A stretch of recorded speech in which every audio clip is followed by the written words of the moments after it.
cela pour que votre foi ne soit pas active. Il veut que vous restiez dans la peur pour pouvoir vous contrôler. Et l'Esprit Saint vient donc vous donner la vérité. Et il dit que la vérité vous rendra libre. C'est ça qu'il faut comprendre.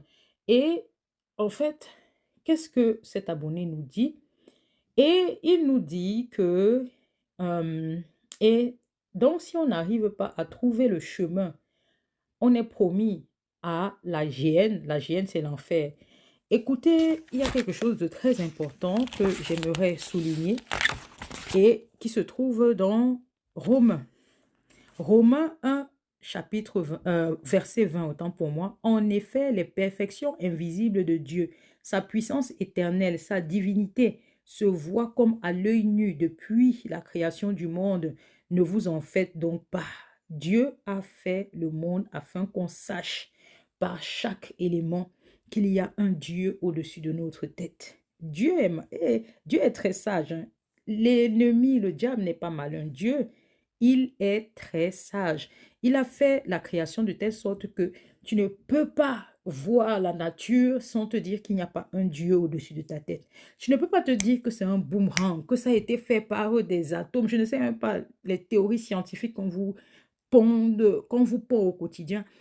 Quand tu vois la nature, Dieu a fait toutes choses afin que tu saches qu'il est là. Donc, c'est à toi maintenant de chercher le chemin du Seigneur. Tu arrives sur la terre pour chercher Dieu afin qu'il te montre ce qu'il avait déjà prévu pour toi en tant que projet. Si tu arrives et que tu choisis ta voie, c'est ton problème.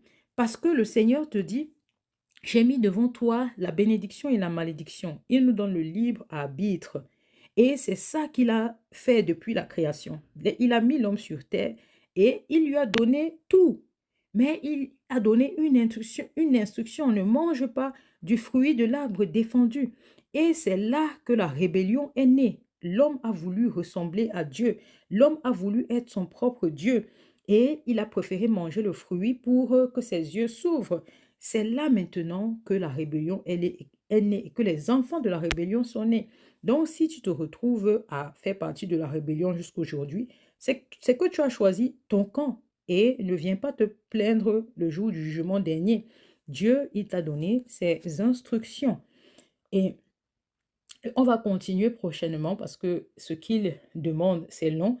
Et ça, c'est la première partie du droit de réponse. Et la prochaine fois, je vous donnerai d'autres réponses. Ouais, d'autres réponses.